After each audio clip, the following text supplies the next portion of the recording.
ये चिपका हुआ, जैसे ये हमारी ये आस्तीन है। अब औरत की आस्तीन कैसी होती है, ये चिपकी हुई है। अब ये बाहें दिख रही हैं, अंदर से नहीं दिख रही हैं लेकिन बाहों का साइज दिख रहा है। आइडिया हो गया इसकी बाहें कितनी भरी हैं। तो ये नंगेपन में शामिल है, चाहे यहाँ कपड़ा ही क्यों ना हो। अब यहाँ पर वो पहनी हुई लेगी है, ऐसे ही चिपकी हुई है, ये पहनी हुई है। अब ये रान पर नजर पड़ रही है, इससे पता चल गया इसकी रान का साइज क्या है। तो ये लेगी पहनने के बाद भी नंगी है। हमारे और आपके समाज में फैशन हो सकता है, लेकिन रसूलुल्लाह की नजर में ये लड़की या ये औरत नंगी है, नंगी है, नंगी है। और एक पहचान बता दूं नंगी औरत की, जो जितने बड़े बाप की बेटी होगी उसके जिस्म पर उतना ही कम कपड़ा होगा। आप आजमा के देख लेना, जो जितने बड़े बाप की बेटी होगी वो उतना कम कपड़ा पहने हुए होगी। अबे काहे का बड़ा बाप है तू रे? जो शख्स अपनी बेटी को 5 मीटर का सूट लाके ना दे सके, बड़ा बाप बनता है कमीने? किस बात का तू बड़ा बाप है? तू तो बखील है, अपनी लड़की तक को कपड़ा ढांकने के लिए पैसा नहीं देता, 5 मीटर का कपड़ा लाके नहीं दे सकता है।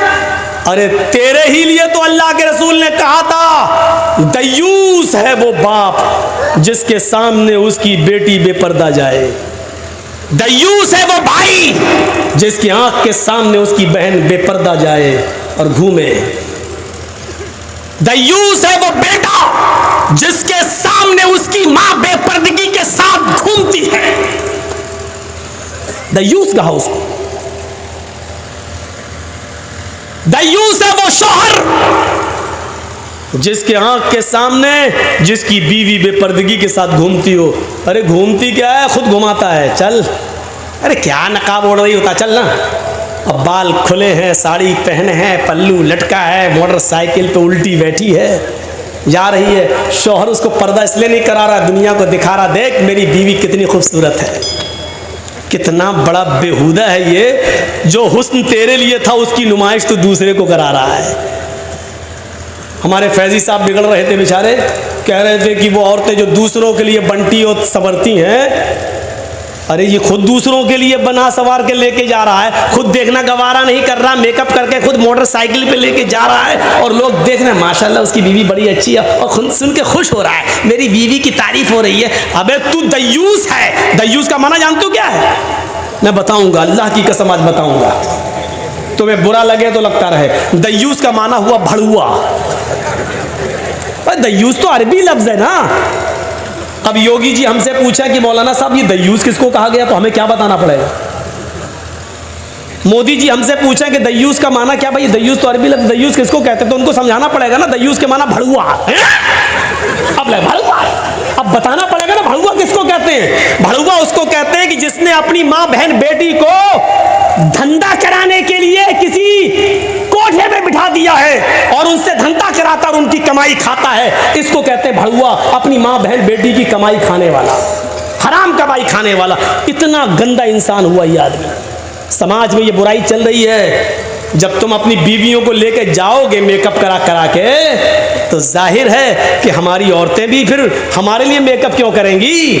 घर में तो रहेंगी भंगन बनकर और बाजारों में जाएंगी हेमा मालिनी की अम्मा बनकर। देख रहे, लिपस्टिक लगी है, पाउडर चिपड़ा है। कसम खुदा की अगर इसको नहला दिया जाए या बारिश हो जाए तो इसका चेहरा इतना भयानक निकलेगा अंदर से कि इसकी औलाद भी इसको नहीं पहचान पाएगी। मेरी अम्मा क्या है, मेरी अम्मा क्या है। ये आजकल जो सिर्फ अपनी ब्यूटी पार्लर की वजह से चल रही है, अपने मेकअप की वजह से ये है, वरना इनकी शक्लें कसम खुदा की मर्दों से भी ज्यादा बुरी हैं। अगर इनके ऊपर पानी डाल दिया जाए और इनको धो दिया जाए तो इनकी शक्लें ऐसी निकलेंगी, काली काली टेढ़ी हुए, आप भागेंगे इनको देखकर, इनको देखकर। अब बेचारी बुरा मान रही होगी, इतना बुरा कह रहे हैं मौलाना, कह रहे हैं, कहेंगे जलसा यहाँ हो रहा तुम जलेबी खरीदोगी, गुस्सा नहीं आएगा? जलसा यहाँ हो रहा तुम बाहर जाके मोबाइलों पे बात कर रही, गुस्सा नहीं आएगा हमको? हम तो बहुत कुछ कहेंगे। तो भड़ुआ कहा फरमाया अल्लाह के नबी ने ऐसी और मर्दों को, वह अहसनत फरजा, जो अपनी शर्मगाहों की और अपनी सतर की हिफाजत करें, सतर की हिफाजत। यह हाल है हमारा। वहाँ हाल ही है, फातिमा कहती हैं अल्लाह के नबी, जब मेरा आए अब्बू अली, आए मेरे शौहर, जब मेरा इंतकाल हो जाए तो मुझे ईशा की नमाज के बाद दफनाने ले जाना, मुझे दिन के उजाले में मत दफनाना। हजरत अली ने कहा, आए मेरी बीवी फातिमा, मैं तुम्हारी ख्वाहिश पूरी करूंगा, लेकिन वजह तो बताओ, रीजन तो बताओ कि तुम्हें मैं रात में दफन करूं, दिन में नहीं, क्यों? तो फातिमा का जवाब सुनो, कहती है अली, मैं मोहम्मदुर रसूलुल्लाह की बेटी हूं, मैंने जिंदगी भर पर्दा किया है, मैं इंतकाल के बाद चाहती हूं कि जब मेरे जिस्म पर कफन पहना दिया जाए, जब मेरे जिस्म पर कफन उड़ा दिया जाए, मुझे कफन से ढांक दिया जाए, और जब मेरे जनाजे को लेके निकला जाए तो अली, ये मेरी तमन्ना है, ये मेरी ख्वाहिश है कि रात के अंधेरे में लेके जाया जाए, ताकि मेरे कफन पर भी, जिस्म पर नहीं, मुर्दा बॉडी पर नहीं, मेरे मुर्दा जिस्म पर पड़े हुए कफन पर भी किसी गैर मर्द की नजर न पड़े, मेरे मुर्दा जिस्म पर पड़े हुए कफन पर भी किसी गैर मर्द की नजर न पड़े। आए अली, मैं चाहती हूं कि मेरे इंतकाल के बाद मेरे मरे हुए जिस्म पर पड़े हुए कफन पर भी किसी गैर मर्द की नजर न पड़े। मेरी माँ, मेरी बहनों, मेरी कौम की बेटियों, फातिमा के इस कौल के बाद और फातिमा की इस वसीयत के बाद तुम कैसी लग रही हो?